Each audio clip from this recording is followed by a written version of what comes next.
निर्वासित प्रकरण 14. मधुबनीपर्यंत रस्ते सपाट पण खाचखळग्यांनी भरलेले होते. त्यानंतरचा प्रदेश थोडा डोंगराळ होता. प्रत्येक खड्ड्याबरोबर बस उड्या घेत होती. अंग ठेचकाळून निघत होतं. तरीही या अगोदरच्या 2 प्रवासांपेक्षा हा प्रवास इरफानला शतपटींनी सुखावह वाटला. सहप्रवाशांशी ओळखी काढून बोलायची इरफानची इच्छा नव्हती. प्रदेश बदलत गेला तशी माणसांची चेहरेपट्टी आणि पेहरावही बदलत होता. जनकपूर ते काठमांडू या शेवटच्या टप्प्यावर रस्ते वळणावळणाचे होते. हरेक वळणाबरोबर बस डावी उजवीकडे कलत होती.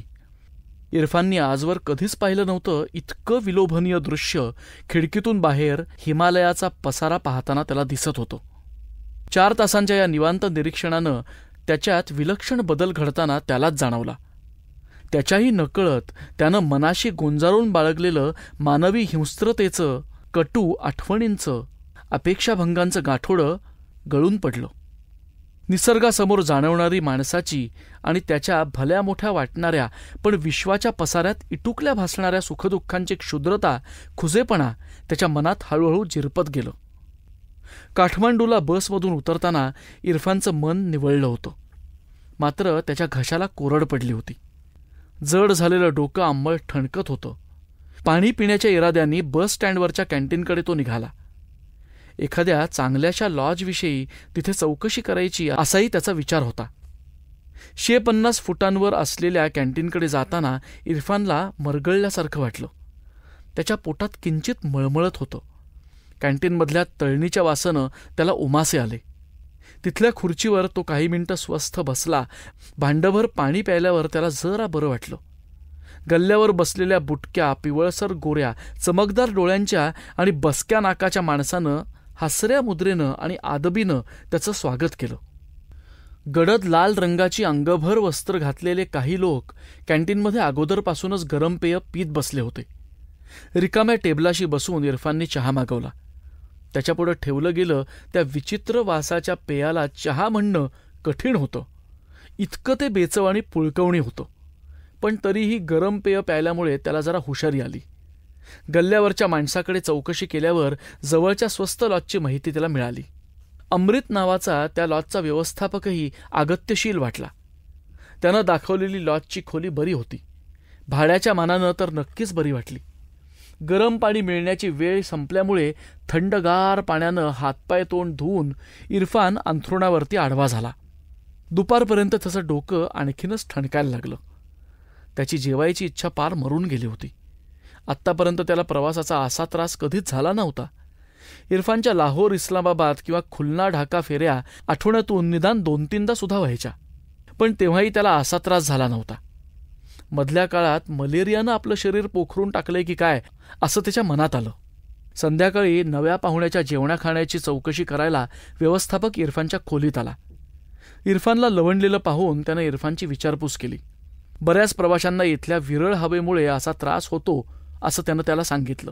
यावर उपाय म्हणजे पहिले 2-3 दिवस विश्रांती घेणं, फळ, भात, भाजी, रोटी यासारखे पदार्थ खाणं, भरपूर पाणी पिणं आणि सिगरेट किंवा दारू याचं सेवन अजिबात न करणं. ते ऐकल्यावर इरफानला थोडं निश्चिंत वाटलं. फार दिवस विश्रांती घेणं जरी इरफानला परवडणार नव्हतं तरी दमानं घेतल्याशिवाय गत्यंतर नव्हतं. गावात हिंडून स्वस्तातली भाड्याची जागा आणि स्वतःला जमेल अशी नोकरी मिळवणं हे त्याच्यासाठी महत्त्वाचं होतं. सुरुवातीच्या आठवड्यात थोडं चालल्यावर धापा टाकणारा इरफान न थांबता आणि न दमता आता एखादा मैल चालायला लागला. हमरस्त्यापासून दूर एका जुन्या इमारतीत त्याला छोटीशी खोली भाड्यानं मिळाली. काठमांडूत मोठाल्या पाट्या लटकवून हशीश आणि चरसची विक्री खुलेआम होताना पाहून त्याला जरा नवल वाटलं. बाजारपेठेतून हिंडताना गोऱ्या फिरंग्यांच्या टोळ्या त्याला जागोजाग दिसत होत्या. मंगोलियन चेहरेपट्टीच्या स्थानिक लोकांमध्ये फिरंगी उठून दिसत होते. सार्वजनिक जागी नशा करून चाललेल्या त्यांच्या आचकट विचकट चाळ्यांनी इरफान थक्क झाला. ते रस्त्यात निर्लज्जसारखे नाचत काय होते, गात काय होते, एकमेकांना मिठ्या काय मारत होते. पण या फिरंग्यांमुळेच पुढे आपल्याला नोकरी मिळणार आहे आणि त्यापुढचा आपला मार्गही दिसणार आहे हे तेव्हा त्याला कळलं नाही. काठमांडूच्या दरबार मार्गावर मोठ्ठल्ली दुकानं होती. तिथे आपल्याला काही काम मिळतंय का हे शोधायला इरफान फिरत होता. पर्यटकांसाठी जुन्या पुराण्या कलाकुसरीच्या वस्तू विकणाऱ्या एका दुकानात तो शिरला. तिथे 2 फिरंगी युवक आणि एक युवती हातवारे करून दुकानदाराशी बोलायचा प्रयत्न करत होते. ती युवती एका ब्रॉन्झच्या पुतळ्याकडे बोट दाखवून दुकानदाराला इंग्रजीत काहीतरी सांगत होती. त्या दुकानदाराला त्यांचं इंग्रजी कळत नव्हतं आणि त्यांना याचं हिंदी मिश्रित नेपाळी अजिबात समजत नव्हतं. इरफानला हिंदी आणि इंग्रजी दोन्ही येत असल्यानं तो पुढे होऊन दुभाषाचं काम करायला लागला. त्यानं त्या तरुणांना विचारलं, मे आय हेल्प यू? नंतर त्या वयस्क दुकानदाराकडे वळून त्याला म्हटलं, मैं आपकी मदत कर सकता हूं. त्या चौघांनाही हे अगदी सोयीचं होतं. दोघांनी इरफानचे आभार मानले. त्या तरुणीला ती ब्रॉन्झची मूर्ती किती जुनी आहे, तिची किंमत काय आहे हे माहीत करून घ्यायचं होतं. त्यांचं संभाषण विना अडथळा या दुभाषामार्फत चालू राहिलं. दुकानदाराच्या सांगण्याप्रमाणे ती मूर्ती 50 वर्षांपूर्वी त्याच्या आजोबांनी एका म्हाताऱ्या बैरागाकडून घेतली होती आणि त्या साधूला म्हणे ती त्या साधूच्या गुरूनं दिली होती. दुकानदार किती खरं बोलतोय ते इरफानला माहीत नव्हतं, पण त्यानं ते त्या तिघांना छान रंगवून सांगितलं आणि इंग्रजीत म्हणाला, म्हणजे बघा, निदान 100 वर्ष तरी ही मूर्ती जुनी आहे. 100 वर्ष. या माहितीनं तिघही जण चांगलेच दिपून गेलेले दिसत होते. कसंही करून मला ती मूर्ती घ्यायची आहे, ती तरुणी लाडं तिच्या दोस्तांना म्हणाली. दुकानदारानं त्या मूर्तीची किंमत 3000 रुपये सांगितली. तिला ती किंमत फार वाटली. त्या मूर्तीसाठी ती 2000 रुपये मोजायला तयार होती. दुकानदार किंमत कमी करायला तयार नव्हता. आता गिराईक आणि विक्रेता यांच्यात इरफानच्या मदतीनं घासाघीस सुरू झाली. दुकानदार 2800च्या खाली यायला तयार नव्हता. इरफानमधला धंदेवाईक जागा झाला. स्वतःहून त्यानं त्या फिरंगी ग्राहकांपुढे प्रलोभन ठेवलं.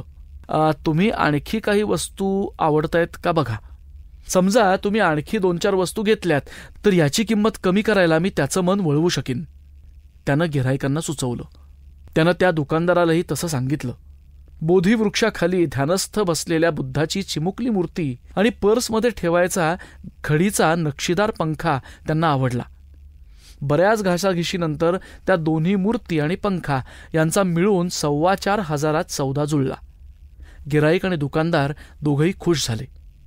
गिराईक दुकानातून गेल्यावर दुकानदारानं इरफानचे नुसते आभार मानले नाहीत, तर त्याला कमिशन किती द्यावं असंही विचारलं.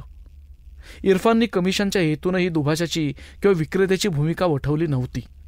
पण कमिशनचा प्रस्ताव ऐकल्यावर त्याच्या सुपीक डोक्यात विजेसारखी एक कल्पना चमकली.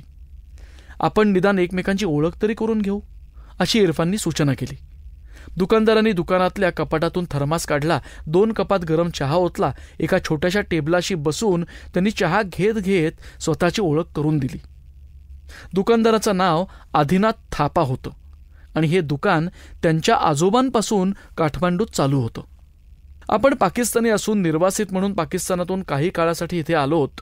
शिक्षणानं आणि व्यवसायानं इंजिनियर असून उदरनिर्वाहासाठी आपल्याला फुटकळ नोकरी करणं भाग आहे, असं प्रांजळपणे इरफाननी आदिनाथ थापांना सांगितलं. निर्वासितांविषयी एकूणातच थापांच्या मनात सहानुभूती होती. त्यामुळे इरफानला त्यांनी मदत करायची इच्छा व्यक्त केली. आपल्याला कोणाची सहानुभूती किंवा आर्थिक मदत नको आहे हे इरफाननी अगदी नम्रपणे त्यांना सांगितलं. तो नोकरीच्या शोधात आहे आणि कमिशनऐवजी आपल्याला नोकरी मिळाली तर जास्त आवडेल हे त्यानं सांगितलं. थापांच्या चेहऱ्यावरच्या भावांवरून त्यांची प्रतिक्रिया काय असेल याचा अंदाज इरफानला काही करता येईना. हीच व्यवस्था दोघांनाही कशी फायदेशीर ठरेल हे त्यानं चाचाजी असं म्हणत आदिनाथजींना आपल्या अक्कल हुशारीनं पटवलं. काठमांडूत तात्पुरतं राहणारा हा चुणचुणीत माणूस आपल्या कामाचा आहे असा विचार करून आदिनाथांनी या बेताला मान्यता दिली. अशा रीतीनं काठमांडूत पाय ठेवल्यापासून 16व्या दिवशी इरफानच्या नियमित पोटापाण्याची सोय झाली. काठमांडूत इरफानच्या ओळखी नव्हत्या, त्याला फारसे काही छंद नव्हते. मुख्य म्हणजे लवकरात लवकर पैसे साठवून इथून लाहोरला कसं जायचं यावर त्याला लक्ष केंद्रित करायचं होतं. त्यामुळे सकाळची अन्निका आवरली की तो दुकानात हजर राहायला लागला. इंग्रजी बोलता येणं आणि सुशिक्षित असणं ही त्याची गुणवत्ता होती. बोलघेवडेपणा हे त्याचं बलस्थान कधीच नव्हतं, पण समोरच्या गिरायकाला कसं पटवायचं याचे वस्तुपाठ मुकेशकडून तो शिकला होता. हातचं न राखता इरफान आदिनाथजींना दुकानदाराची इंगितं शिकवत होता. नेहमीच्या वापरात येणाऱ्या इंग्रजी शब्दांचा इरफान त्यांच्याकडून सराव करून घ्यायला लागला. एकदा तो त्यांच्याकडून इंग्रजी वाक्य घोटवून घेत असताना आदिनाथजी त्याच्याकडे पाहत मिश्किल हसले. त्यांनी इरफानला विचारलं, तू मला इंग्रजी शिकवलंस आणि विक्रीची कौशल्यही शिकवलीस, तर मी तुला कामावर कशाला ठेवीन? असं नाही का तुझ्या मनात येत? हो इरफान, असं नाही येत मनात. इरफान क्षणभर थांबला आणि मग तेवढ्याच मिश्किलपणे म्हणाला, का नाही, येतं ना. पण माझा भरोसा आहे तुमच्या चांगुलपणावरती. मला खात्री आहे माझी रोजीरोटी तुम्ही हिसकावणार नाही, नाही ना. नंतर गंभीर होऊन त्यानं सांगितलं, चाचाजी, मी इथून आज ना उद्या जाणार आहे. त्याआधी विद्यार्थी तयार करायचा आहे ना, म्हणून असं शिकवतोय तुम्हाला. आदिनाथ हे मध्यमवयीन कुटुंबवत्सल गृहस्थ होते. हिमालयाच्या कुशीत राहिल्यामुळे की काय माहीत नाही, पण त्यांचं देवभोळं मन निर्मळ होतं. त्यात छक्केपंजे नव्हते आणि जातीभेद वंशभेद यांनाही स्थान नव्हतं. त्यांची राहणी अगदी साधी होती आणि गरजा मर्यादित होत्या. आहे त्या मिळकतीत समाधानानं राहत इतरांच्याही उपयोगी पडावं हा त्यांचा सहज धर्म होता. त्यांच्या छोट्या छोट्या कृतीतून, बोलण्यातून त्यांची निखळ जीवनदृष्टी आणि साधं तत्वज्ञान इरफानला कळायचं. गिऱ्हाईक नसतानाचा वेळ इरफान पाकिस्तान सरकारला, मामूजींना, मुकेशला आणि रझियाला पत्र लिहिण्यासाठी खर्च करायचा. एकाही पत्राचं उत्तर आलं नाही तरी त्यानं पत्रांचा सपाटा चालूच ठेवला, एखाद्या धार्मिक कर्मकांडाप्रमाणे. त्याचे ते प्रयत्न पाहून आदिनाथजींना सहानुभूती वाटायची. सुटीच्या दिवशी लांबवर फिरून इरफान हिमालयाची रूपं न्याहाळायचा. त्याचा काटकपणा आता वाढला होता. आता त्याला 2-2 मैल चाललं तरी धाप लागायची नाही. हिमालयाच्या नित्यदर्शनानं त्याच्या मनातली खळबळ शांतवत होत होती. पूर्वी पत्रांच्या विफल प्रयत्नांनी तो अगदी खचून जायचा. आता तो तितक्याच चिकाटीनं न कंटाळता सरकारला पत्र लिहित राहायचा. आपल्या मनोधारणेत होणारा बदल फक्त हिमालयामुळे नाही, तो आदिनाथजींच्या सहवासानी सुद्धा आहे हे इरफानच्या लक्षात आलं होतं. त्यांचा धर्मभोळा भाबडेपणा इरफानला वेडगळ वाटायचा, पण त्याबद्दल त्याचा आक्षेप नव्हता. महिन्याभरातच काठमांडूत पर्यटकांची गर्दी व्हायला लागली आणि दुकानातली वर्दळ वाढली. वर्दळ वाढल्याने आदिनाथजींना इरफानचं महत्त्व अधिकाधिक पटत गेलं. एकदा त्यांच्या धाकट्या मुलाला बरं नव्हतं तेव्हा दुकानाची काळजी न करता त्यांना सलग 4 दिवस घरी थांबता आलं. त्याबद्दल इरफाननी कोणतीही तक्रार तर केली नाहीच, पण याउलट आणखी काही दिवस एकट्यानं कारभार सांभाळायची तयारी त्यानं दाखवली. त्या दोघांमध्ये लवकरच मैत्रीचं, आपुलकीचं नातं तयार झालं. 2-4 वेळा आदिनाथांच्या घरचा पाहुणचार इरफानला चाखायला मिळाला. त्यांच्याकडे गेलं की इरफानला रझियाची आणि मुलांची उणीव तीव्रतेनं जाणवायची. आपल्या लग्नाविषयी, लाहोरच्या आणि खुलण्याच्या घराविषयी, मुलांविषयी तो आदिनाथजींना काहीबाही सांगायचा. त्याची हुरहुर त्याच्या चर्येवरून आणि आवाजातल्या ओलेपणामुळे आदिनाथांपर्यंत पोचायची. त्याच्या पाठीवर थोपटून हात हातात घेऊन ते त्याचं सांत्वन करत.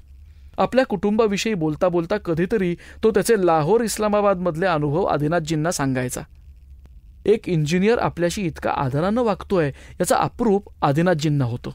शिवाय त्याच्या डोळ्यांनी आपण बाहेरचं जग पाहतोय, वेगळे अनुभव जगतोय असा त्यांना भास व्हायचा. इरफानचं बस्तान नेपाळमध्ये छान बसलं होतं, पण हे तात्पुरतं आहे आणि तेवढं पुरेसं नाही याची जाणीव आतून त्याला सतत असायची. नोव्हेंबरपासून थंडीचा कडाका जाणवायला लागला. दिवस आकर्षत गेला. पर्यटकांची रस्त्यातली वर्दळ कमी झाली. सर्व व्यवहार मंदावत गेले. येऊ घातलेल्या एप्रिल-मे महिन्यापासनं दुकानाच्या खपाचा आणि उत्पन्नाचा आकडा वाढायला लागेल असं त्या दोघांनाही वाटत होतं. त्या दृष्टीनं कोणता माल किती आणायचा याविषयी त्यांची चर्चा सुरू असतानाच पाकिस्ताननी 71 सालच्या 7 डिसेंबरला भारतातल्या हवाई अड्ड्यांवरती हल्ला चढवल्याची बातमी आली. आता भारत उत्तरादाखल काय करणार याचे अंदाज केले जायला लागले. जर पाकिस्तान आणि भारत यांच्यात युद्ध जुंपलं तर त्याचा परिणाम पर्यटकांच्या संख्येवरती नक्की होणार होता आणि खरोखरच दोन्ही देशात युद्धाला तोंड फुटलं. पूर्व पाकिस्तानात भारतीय लष्करांनी मुक्तीवाहिनीला केलेल्या मदतीमुळे आपण प्रतिहल्ला केला आहे असा पाकिस्तानचा दावा होता. तर पूर्व पाकिस्तानातून आपल्याकडे येणाऱ्या लोंढांमुळे आपल्यासमोर दुसरा पर्यायच न राहिल्याचा भारताचा युक्तिवाद होता. आठवड्याभरातच पूर्व पाकिस्तानच्या आघाडीवर भारतीय विमानांनी आपलं वर्चस्व निर्विवाद सिद्ध केलं. त्याविषयीच्या भारतीय आकाशवाणीवरून दिवसभर मिळणाऱ्या बातम्या हा थापांच्या आणि इरफानच्या गप्पांचा विषय झाला. सर्वसाधारण नेपाळी लोकांप्रमाणे थापांची सहानुभूती निर्विवादपणे भारताला होती. इरफान पाकिस्तानी आहे याचं भान ठेवून त्याच्याशी बोलताना ते जपून बोलत असले तरी त्यांची मतं इरफानला त्यांच्या चर्येवरून कळत होती. जनरल नियाझींनी पूर्व पाकिस्तानातल्या सर्व हिंदूंची कत्तल करण्याचा हुकूम दिलाय अशी बातमी आली आणि हिंदू राष्ट्र असलेल्या नेपाळमधल्या लोकांमध्ये थंड संतापाची पसरलेली लाट सर्वत्र जाणवू लागली. आदिनाथांनीही त्यांचा सात्विक संताप इरफानपासून लपवायचा प्रयत्न केला नाही. मात्र त्यामुळे थापा आणि इरफान यांच्यात दुरावा झाला नाही. पूर्वीप्रमाणेच ते इरफानला त्यांच्या घरी जेवायला फराळाला बोलवत राहिले आणि त्याच्या आमंत्रणानं ते त्याच्यासह हॉटेलात जेवायला जात राहिले. रेडिओवरच्या बातम्यांनी इरफानच्या मनात बंगालच्या जंगलातल्या जुन्या आठवणी चाळवल्या गेल्या. त्यावेळेच्या भयाण आठवणी त्यानं कैक वेळा तुकड्या तुकड्यांनी थापांना ऐकवल्या. तिथला सुंदर पण दलदलीचा प्रदेश, माणसांमधली हिंसकता, उद्रेक आणि त्याहूनही क्वचित दिसणारं माणुसकीचं दर्शन त्यानं थापांना बारकाईनं सांगितलं. दोन्ही देशातले तणाव वाढत गेले होते. केव्हा काय होईल सांगता येत नव्हतं आणि ज्याची सर्व लोक धास्तावल्या मनानं वाट पाहत होते ते युद्ध 71 सालच्या 3 डिसेंबरला सुरू झालं. आता बातम्या ऐकायला लोक कामं थांबवून रस्त्यावर घोळक्या घोळक्याने उभे राहू लागले. भारतीय सैन्यानं पाकिस्तानी सैन्याची दाणादाण उडवलेली ऐकताना इरफानला एकीकडे बरं वाटत होतं आणि एकीकडे वाईटही वाटत होतं. बांगलादेशाला स्वातंत्र्य मिळालंच पाहिजे अशा मताला तो एव्हाना आला होता. कोणतीच भावना त्याला उघडपणे दाखवता येत नव्हती. आपल्याला या युद्धातून नेमकं काय व्हायला हवंय हे त्याला ठरवता येईना. पाक सैन्यानं ढाक्यात पूर्व बंगालात घातलेला धुमाकूळ पाहिलेला कोणीही शहाणा माणूस पाकिस्तानच्या बाजूने विचार करू शकला नसता. इरफानसारख्या निर्वासितांचं झिणं वाट्याला आलेल्या माणसाला तर पाकिस्तानचा विजय व्हावा असं वाटणं अवघडच होतं. चिंतायुक्त उत्कंठा पराकोटीला गेली असताना भारताच्या विजयाची बातमी जगाला रेडिओवरून ऐकायला मिळाली. पाकिस्तान आर्मीनी शरणागती पत्करली आहे. इंडो पाक वॉर संपली आहे. पाकिस्तानचे 90,000हून जास्त सैनिक भारतानं गिरफ्तार केलेत असं त्याला ऐकायला मिळालं. इरफानला पुढचं काहीच ऐकू येईना. ऐकावंसं वाटेना. तो अस्वस्थ झाला. रेडिओवरचं एक वाक्य त्याच्या कानावर पडलं. पंतप्रधान इंदिरा गांधींनी जनरल माणेकशॉ यांचं अभिनंदन केलं आहे. हे ते वाक्य. एरवी इरफानच्या भावनांची बूज राखणाऱ्या आदिनाथना भारताच्या विजयाने इतका आनंद झाला होता की तो त्यांना लपवताच येईना. तो लपवायला हवा आहे त्यांना सुचलंही नाही. ते लगबगीनं इरफानजवळ आले आणि गदगदून म्हणाले, तू ऐकलंस ना? लढाई संपली आहे. नरसंहार संपलाय. भारताचा निर्विवाद विजय झालाय. भारताचा विजय. वा वा वा.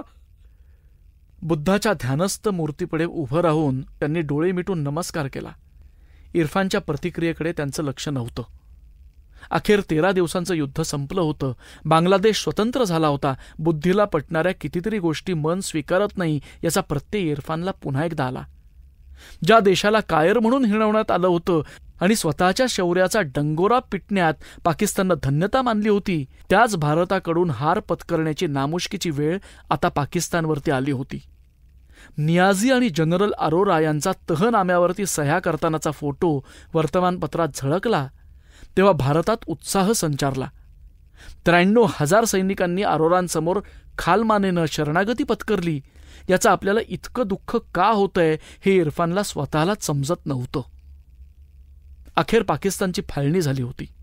ती अटळ आहे असं इरफानला जाणवलं होतं, तरी ती प्रत्यक्षात झाल्यावर आपल्याला बंगाल्यांसाठी आनंद होतोय की पश्चिमी पाकिस्तानांच्या पराजयाची खंत वाटतेय त्याचं त्यालाच कळत नव्हतं.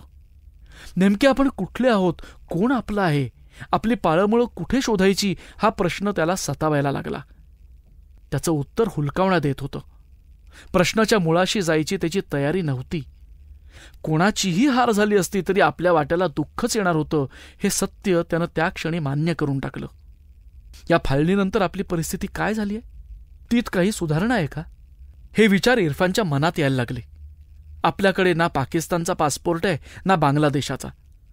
बांगलादेशमध्ये असलेली मालमत्ता एव्हाना समाजकंटकांनी लुबाडली असेल ती परत मिळण्याची शक्यता नगण्य. म्हणूनच यादवी संपल्यावर बांगलादेशात जाण्याचं आपल्याला कारणच उरलेलं नाही. पण कदाचित यादवी संपल्यामुळे आता पाकिस्तान सरकार आपल्या अर्जाचा विचार करून पासपोर्ट देईल हा विचार मनात आला आणि त्याची मरगळ निघून गेली. रझिया आणि मुलांना भेटणं नव्यानं आवाकात आल्यासारखं त्याला वाटायला लागलं. नवीन जोमानं त्यानं अर्ज करायला सुरुवात केली. मात्र इरफानचा भ्रमनिरास झाला. पराभवाच्या आणि फाळणीच्या धक्क्यातून पाकिस्तानी लोक सावरल्यानंतरही पाकिस्तान सरकारने इरफानच्या अर्जाची दखल घेतली नाही. मामूजी, मुकेश किंवा रझिया कुणाकडूनही त्याला बोटभर चिठ्ठी सुद्धा आली नाही. सगळेच आपल्याला विसरले की काय, का सेन्सॉरशिप कडक झालीय, इरफानला कळेना. जसजसे दिवस जात होते तसतशी युद्धानंतरच्या सुरुवातीच्या दिवसात वाटलेली आशा मावळत गेली. हिप्पी लोकांच्या टोळ्यांना आजूबाजूच्या घडामोडींचं भानच नसल्यानं त्यांना कशानीच काहीच फरक पडला नाही.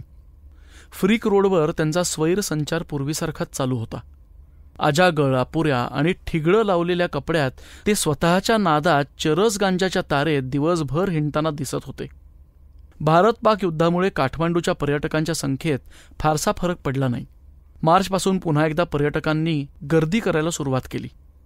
आदिनाथ आणि इरफानच्या दुकानातली वर्दळ वाढायला लागली. त्यामुळे एक बरं झालं, कुढत रडत बसायला इरफानला आता सवडच मिळाली नाही. त्याचं मनही गुंतून राहिलं. रात्री घरी गेल्यावर अंथरुणावरती पाठ टेकवली की मात्र त्याला घर खायला उठे. याच काळात त्यानं चारमिनारसारख्या कडक सिगरेटी फुंकायला सुरुवात केली. एकदा दुकानात गिऱ्हाईक नव्हतं. आदिनाथजी आणि इरफान दोघंच वस्तूंची मांडामांड आणि कपाटांची साफसफाई करत होते. इरफानच्या मनात अनेक दिवस घोळत असलेला विषय आदिनाथांशी बोलायची त्याला हुक्की आली. कपाट पुसता पुसता तो थांबला. तो कंटाळलाय असं वाटून आदिनाथनी त्याला टेबलापाशी बसवलं आणि नेहमीप्रमाणे थर्मासमधून चहा काढला. हा विषय दोघांमध्ये चर्चेला अगोदरपासूनच आल्यागत इरफान त्यांना म्हणाला, खुलण्यात आम्ही खूप मजेत होतो. मी, माझा व्यवसाय आणि माझं कुटुंब, गाडी, नोकर, पैसा, अडका सगळं होतं माझ्यापाशी. किती विचार करून मी लाहोर सोडून तिकडे जायचा निर्णय घेतला होता. हे असं काही पुढे होणार आहे हे माहीत असतं तर. पुढे काय होणार आहे हे कोणाला माहीत असतं इरफान.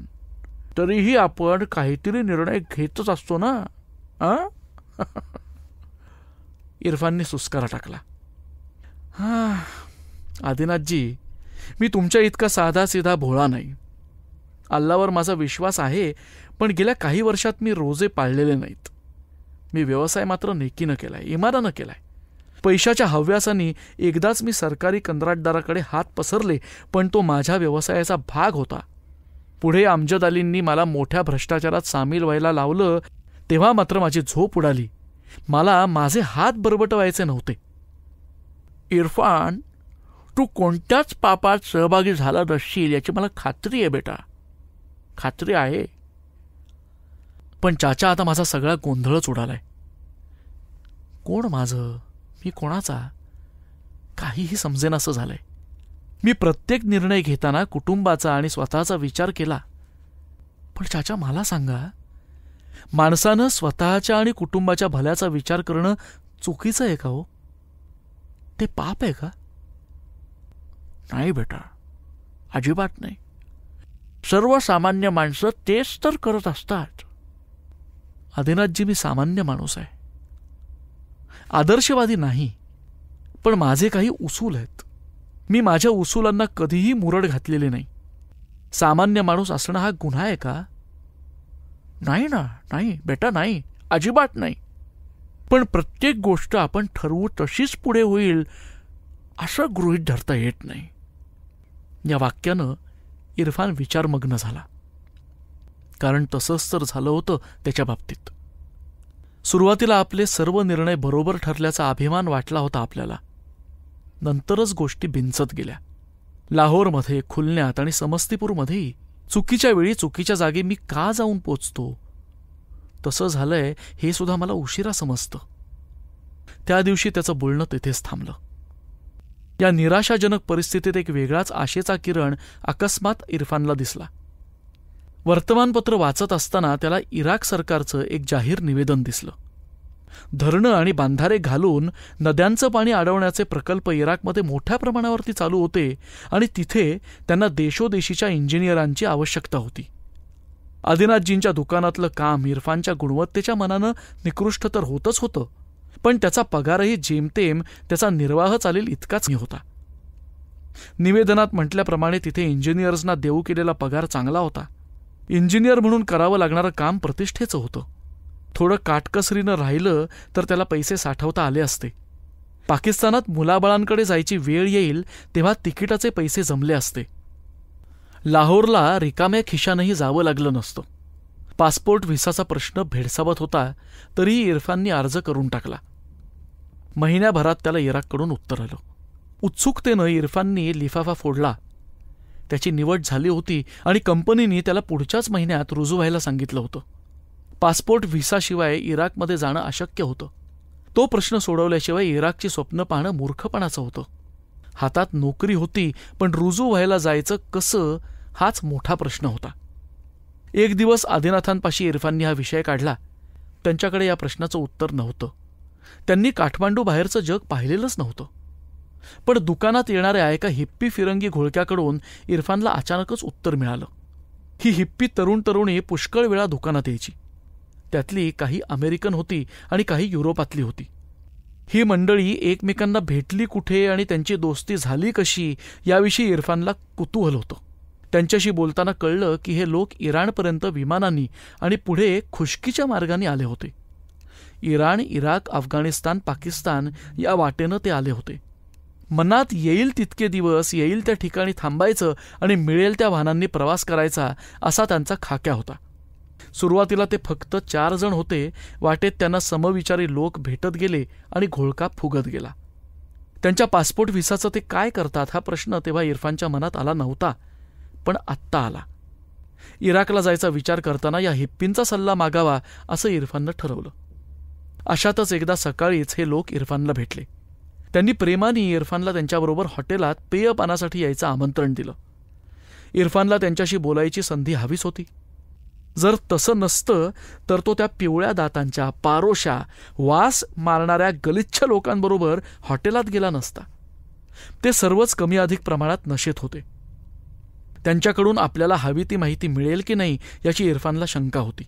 तरी पण प्रयत्न करायला काहीच हरकत नाही असं इरफानने ठरवलं. त्याचं नशीब जोरावरती होतं. त्यांच्यातले 2 जण उत्तरं देण्याच्या परिस्थितीत होते. पिंग्या केसांच्या तरुणीनं त्याला सांगितलं, आम्ही आता परत चाललो पुढच्या आठवड्यात. इरफानच्या काळजाचा ठोका चुकला. त्यानं विचारलं, कुठे जाणार आहात तुम्ही? बहुधा बॉम्बेला. आणि नंतर बहुधा म्हणजे दुसरा एक जण म्हणाला, कदाचित साऊथ इंडियात जाऊ, साऊथ इंडियात. तिसरा चित्कारला, नॉट अगेन बडी. आपण 25 तारखेला बॉम्बेहून बोट पकडणार आहोत. आपल्याला वेळच नाही आहे अरे दक्षिणेत जायला. नो, साऊथ इंडिया नाही. एकदम 2-3 जण म्हणाले, मला तिथलं तिखट मसालेदार जेवण आणि उन्हाळा अजिबात सोसत नाही. माहिती आहे, अजिबात सोसत नाही. आपण युरोपात जाऊया, युरोपात. हा, एक मिनिट. तुम्ही कसे जाणार आहात विमानानं? इरफानच्या या प्रश्नावर ते एकमेकांकडे पाहून जोरात खिदळले. तरुणी उत्तरली, आमच्याकडे तेवढे पैसेच नाही आहेत. पैसेच नाही आहेत. आम्ही इराकपर्यंत बोटीनं जाणार आहोत.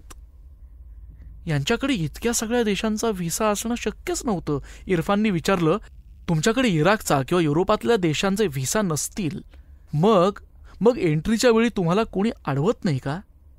पुन्हा एकदा जोरदार हाशा झाला. पुन्हा एकदा त्या तरुणीनंच उत्तर दिलं. ती म्हणाली, ही डझंट अंडरस्टँड यार. नाही, ते आमच्या वाटेलाच जात नाहीत. अरे युरोपातून सुद्धा कोणी आमच्या जवळपास सुद्धा फिरकत नाही. No one. इरफानच्या चेहऱ्यावर आश्चर्य दिसलं. ते पाहून दुसरा एक म्हणाला, अरे I tell you my friend, hippie असण्याचा हा एक फायदा आहे. तुला यायचंय का आमच्या बरोबर? You want to come with अस?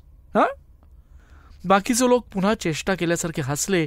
पण त्यांच्यातला एक म्हणाला, अरे कम ऑन बडी, तू कशाला येईल आपल्या बरोबर? Y will he come with us? Is good over here. मजेत आहे तो इथे. वाय विल ही कम? थंड नजरेनं त्यांच्याकडे पाहत इरफान म्हणाला, नाही, तुमचा गैरसमज आहे हा. मला माझ्या देशात पाकिस्तानात परत जायचंय. पण ते मला माझी कागदपत्र पाठवत नाहीयेत, म्हणून मी इथे अडकलोय. आता मला इराकमध्ये एक चांगली नोकरी मिळतीये, पण हातात माझ्या कागदपत्र नाहीयेत. ही परिस्थिती त्या सर्वांनाच रंजक वाटली. इरफानवर प्रश्नांची सरबत्ती सुरू झाली. जेवढे तपशील आवश्यक वाटले तेवढे त्यांनी सांगितले आणि शेवटी म्हणाला, कळलं कळलं तुम्हाला, म्हणून मी तुमच्याबरोबर यायला उत्सुक आहे. त्यांच्यातल्याच एका तरुणीनं सावधपणे विचारलं, ओके, पण जस्ट टेल मी, भाडे खर्चाचे पैसे तुझ्यापाशी आहेत ना? हां, भाडे खर्चाचे पैसे? इरफानने मान डोलवली. एकानं सांगितलं, हे बघ इरफान, तुला आमच्यात मिसळून जायचं असेल तर आमच्यासारखं राहावं लागेल, आमच्यासारखे कपडे घालायला लागतील. म्हणजे घालशील का? हां, लांब केस वाढवशील? हां, टेल मी. इरफानचे केस कापायला आले होते. ते आता कापायचे नाहीत असा निर्णय तिथल्या तिथे त्यानं घेतला. दुसऱ्यानं आपले टोचलेले कान आणि नाक दाखवत विचारलं, आमच्यासारखे नाक आणि कान टोचून त्यात तार अडकवणार आहेस का? हां, तार अडकवणार आहेस का? काय रे? एका क्षणाचाही विलंब न करता इरफानने उत्तर दिलं, इराकला पोचण्यासाठी मी काय वाटेल ते करायला तयार आहे यार, वाटेल ते. हा, मग हे बघ, ऐक, हिअर मी. आंघोळ करून असं साफसुथरं राहायचं नाही. हा, 1. अंगावरती मळके कपडे चढवायचे. 2. इरफानला घाबरवल्यासारखं करत ते लोक त्याच्यावरती सूचनांचा वर्षाव करायला लागले. तो हसून म्हणाला, फ्रेंड्स मला सगळं मान्य आहे, सगळं मान्य आहे मला. मग एकानं इरफानच्या डोळ्याला डोळे भिडवत विचारलं, असं तुला सगळं मान्य आहे? वाव, मग आमच्यासारखे मरिजुआनाचे हाशिशचे झुरके मारशील? हां, काय रे, झुरके मारशील? क्षणभर विचार करून इरफान म्हणाला, माझा धर्म खरं तर या गोष्टींना संमती देत नाही, पण मी तेही करीन. फक्त केव्हा निघायचे ते सांगा मला. त्या दिवशी उल्हासित होऊन इरफान दुकानात आला. दुकानात पोचायला त्याला रोजच्यापेक्षा थोडा उशीर झाला होता. आदिनाथजी चिंतित होऊन त्याची वाट पाहत होते. गेल्या गेल्या इरफाननी त्यांना आपला बेत सांगितला. जवळजवळ वर्षभर तो काठमांडूला होता. इरफानवर दुकानाची जबाबदारी सोपवायची आदिनाथजींना सवय झाली होती. कधीतरी इरफान इथून जाणार आहे हे सुरुवातीला त्यांच्या ध्यानात असायचं, पण हळूहळू त्याचा विसर पडला होता. इराकच्या नोकरीसाठी त्यानं अर्ज केला आहे हे त्यांना ठाऊक होतं. तरीही त्याला जायला अजून वेळ आहे अशी त्यांना स्वतःची समजूत काढली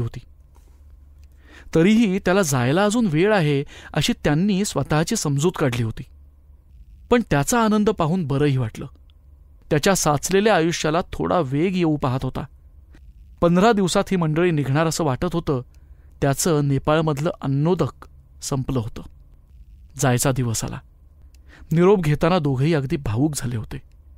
इरफानच्या नव्या हिप्पी अवताराकडे पाहत मान हलवत थरथरत्या आवाजात आदिनाथजी म्हणाले, शेवटी तुझा जायचा दिवस आला. तुझ्यामुळे माझ्या दुकानाचा खप दुप्पट झाला. तुझ्याकडून मला खूप काही शिकायला मिळालं, खूप काही. आदिनाथजी, तुम्ही माझ्यावर भरोसा ठेवलात, मला नोकरी दिलीत आणि आता जाताना माझ्या तिकिटासाठी पैसेही दिलेत. तुमचे माझ्यावर अनंत उपकार आहेत. स्मितहास्य करत इरफान बोलला. नाही बेटा, नाही. अरे, तुझेच माझ्यावरचे उपकार आहेत. धंदा कसा करायचा ते तुम्हाला शिकवलंयस, इंग्रजी शिकवलंयस. इराकला गेल्यावर पहिला पगार झाला की मी लगेच तुमचे पैसे परत करीन चाचा. नाही बेटा, नाही. ते पैसे मी तुला कर्जाऊ दिलेले नाहीत. तुला सहजासहजी जमलं तर मी पैसे परत घेईन, पण ते परत केलेच पाहिजेत असं मुळीच नाही. मानेवर रुळणाऱ्या अस्ताव्यस्त केसांच्या झिंज्या आवरत इरफाननी मान हलवली. आदिनाथांनी इरफानच्या पाठीवरती थोपटलं आणि हसून म्हणाले, इरफान, आजपासून काही दिवस तुला आता दात घासून चालणार नाही बेटा, नाहीतर तू हिप्पी वाटणारच नाहीस. बोलता बोलता त्यांनी रुद्राक्षाची एक जपमाळ त्याच्या हाती ठेवली. ही घे, नीट सांभाळून ठेव. ही माझ्याकडून तुला एक छोटीशी भेट. तुझा या गोष्टींवरती विश्वास नसेल, पण बेटा माझा आहे. तुझ्या पुढच्या प्रवासात तुझं ती नक्की रक्षण करेल. आदिनाथजी, तुमच्या सदिच्छा माझ्यासाठी मोलाच्या आहेत.